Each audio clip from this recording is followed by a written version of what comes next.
رمضان ایمانا و احتسابا، دوسری بھی من قام رمضان ایمانا و احتسابا، جس نے روزہ رکھا اللہ کی رضا کے لیے، جس نے تراویح پڑھی اللہ کی رضا کے لیے، اس کے پچھلی زندگی کے سارے گناہ اللہ معاف فرما دیتا ہے۔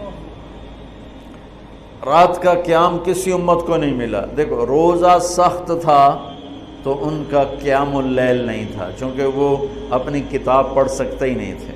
رمضان میں اللہ نے آسمانی کتابیں اتاری، یکم رمضان کو ابراہیم علیہ السلام پر، 2 رمضان کو تورات موسیٰ علیہ السلام پر، 8 یا 6 رمضان کو عیسیٰ علیہ السلام ان پر، موسیٰ علیہ السلام پر، ان پر داؤد علیہ السلام پر زبور کو اتارا، اور 12 یا 18 رمضان کو عیسیٰ علیہ السلام پر انجیل کو اتارا، اور 21 رمضان کو اللہ تعالیٰ نے پیر کی رات لیلۃ القدر میں غار حرا کے اندر اللہ تعالیٰ نے اپنے محبوب پر کتاب کو اتارا۔ وہ کتابیں فل آ گئیں، لکھی لکھائیں۔ قرآن فل نہیں آیا، قرآن صرف ایک سورت کے 19 الفاظ آئے بس، اور پھر 23 برس میں قرآن اترا۔ کتنے انبیاء ایسے گزرے ہیں جن کے پاس جبریل زندگی میں ایک دفعہ آیا، زندگی میں جبریل ایک دفعہ، اور 1 سے لے کر آگے کوئی تعداد مقرر نہیں ہے، 100 دفعہ 200 دفعہ، لیکن آپ حیران ہوں گے ہمارے نبی پر جبریل 23 برس میں 24,000 دفعہ آئے، 24,000 دفعہ، جو ایک عجب العجائب ہے، عجب العجائب ہے۔ تو میرے بھائیوں، رات کی تراویح، دن کا روزہ، تراویح میں کیا ملنے والا ہے؟ میرے نبی کا فرمان ہے ہر سجدے پہ 1,500 نیکی، ہر سجدے پہ 1,500 نیکی۔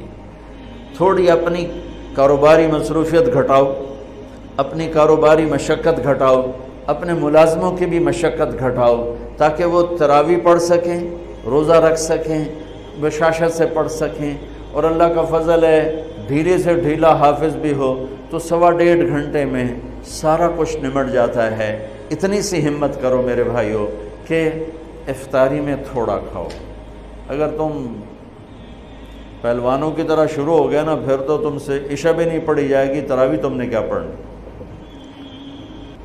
روزہ جسم کی فالتو چیزوں کو جلاتا ہے، روزہ ایک قوت پیدا کرتا ہے ایمانی شیطان کے خلاف۔ وہ کیسے پیدا کرتا ہے شیطان کے خلاف؟ اللہ تعالیٰ حلال کو بھی حرام کر دیتا ہے۔ جب بیوی کو بھی شہوت سے دیکھنا حرام ہو گیا اور یہ اس پہ قابو پا گیا تو اوروں کی عزت کو یہ حرام نظر سے کیوں دیکھے گا؟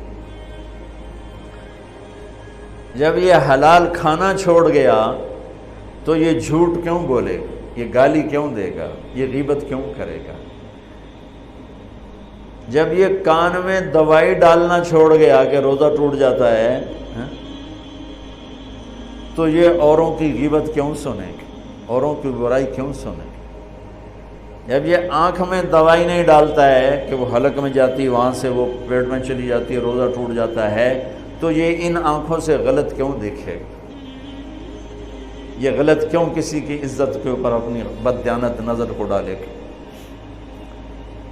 تو جب یہ اندھیرے میں بند کمرے میں ٹھنڈا پانی پڑا ہوا ہے اور ہاتھ نہیں لگاتا ہے اور اللہ کا دھیان اسے یاد ہوتا ہے کہ اللہ دیکھ رہا ہے، نہاتے ہوئے ہونٹ بند کر لیتا ہے کہ کوئی پانی کا قطرہ منہ میں نہ چلا جائے اور میرا روزہ نہ ٹوٹ جائے، خراب نہ ہو جائے، تو یہ جب اللہ کا اتنا دھیان اس کو نصیب ہو جاتا ہے کہ اللہ دیکھ رہا ہے، ورنہ کیا کسی کو کیا خبر کہ میں 2 گلاس پانی پیتا ہے یا میں پیاس سے بول رہا ہوں۔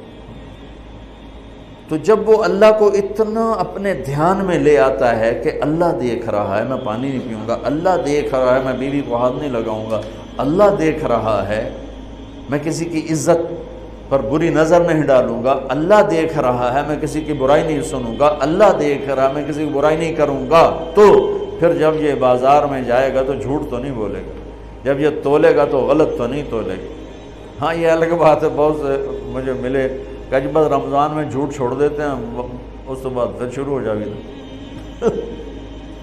رمضان میں رشوت نہیں لیتا ہوں، اس کے بعد پھر شروع ہو جاتا ہے۔ تو چلو شکر ہے 1 مہینہ تو مسلمان رہتے ہیں۔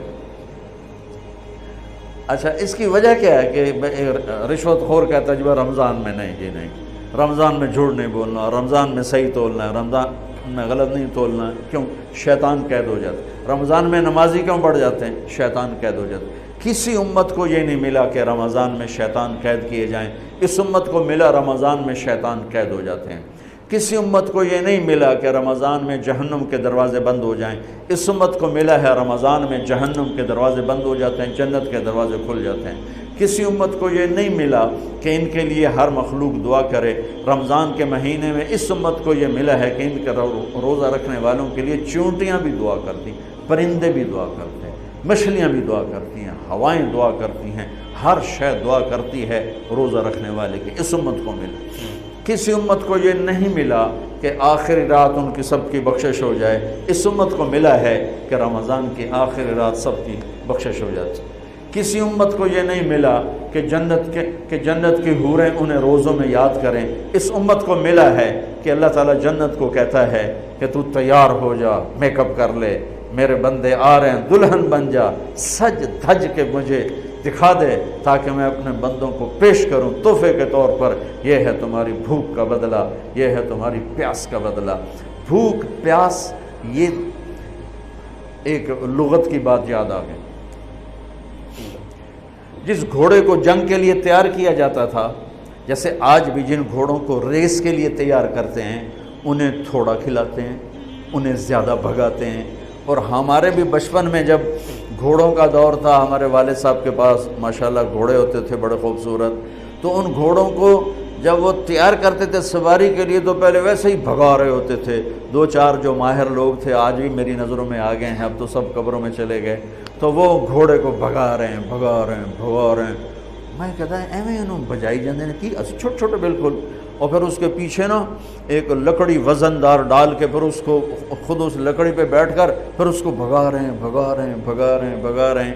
یہ کیا ہے رہے ہیں؟ اس کو سواری کے لیے تیار کر رہے ہیں۔ اگر پہلے دن ہی کاٹھی رکھ دو تو چاکے وہ مارے گا۔ تو جس گھوڑے کو جنگ کے لیے تیار کر لیا گیا ہو، یا آج کے دور میں سمجھ لو جس گھوڑے کو ریس کے لیے تیار کر دیا گیا ہو کہ یہ ریس کے لیے تیار ہے، اس کو کہتے ہیں خیل صائم، فرس صائم، روزے دار گھوڑا۔ روزے دار گھوڑا کا کیا مطلب ہے؟ کہ یہ گھوڑا بھوک برداشت کر سکتا ہے، پیاس برداشت کر سکتا ہے، لمبی ریس کی تھکن برداشت کر سکتا ہے، دشمن سے بھڑ جائے تو تلواروں کی کاٹ برداشت کر سکتا ہے۔ اس کو خون بہتا بھی دکھایا جاتا تھا، گھوڑے کو خون بہتا دکھایا جاتا، زخم لگا کے اوروں کو، جانوروں کو زخم لگا کے دکھایا جاتا تھا کہ اس کی آنکھ زخم دیکھے، خون دیکھے۔ ایک عرب شاعر کا شعر یاد آ گیا، یدعون عنتر والرماح كأنها اشتان بیر فی لبان الادہم ما زلت ارمیہم بغرۃ وجہہ ولبانہ حتی تسربل بالدم۔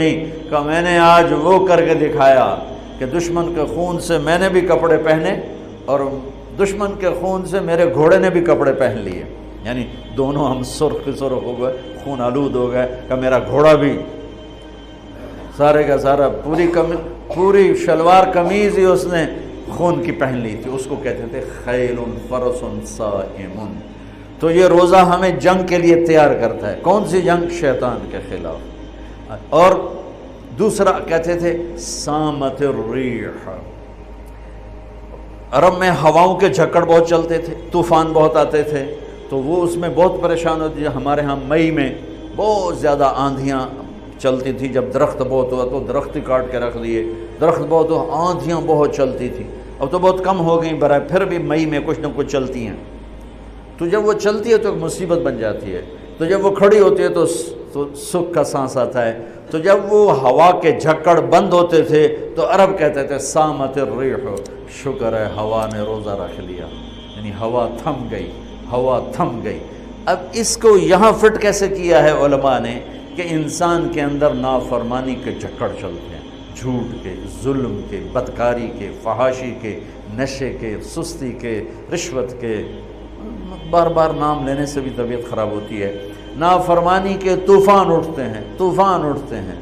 یہ کیا کرتا ہے؟ روزہ رکھتا ہے، نظر جھکاتا ہے، ہاتھ جھکاتا ہے، زبان پہ قابو پاتا ہے، شہوت پہ قابو پاتا ہے، حلال کو چھوڑ دیتا ہے، تو وہ پورا مہینہ جب اس پریکٹس سے گزرتا ہے کہ نظر کو بچاتا ہے، کانوں کو بچاتا ہے، زبان کو بچاتا ہے، حلال کھانے حلال بیوی سے بچتا ہے، تو اللہ اس کے اندر شیطانی طوفانی ہواؤں سے ٹکر لینے کی طاقت پیدا کر لیتا ہے اور یہ اس کے سامنے کھڑا ہو جاتا ہے، ڈٹ جاتا ہے۔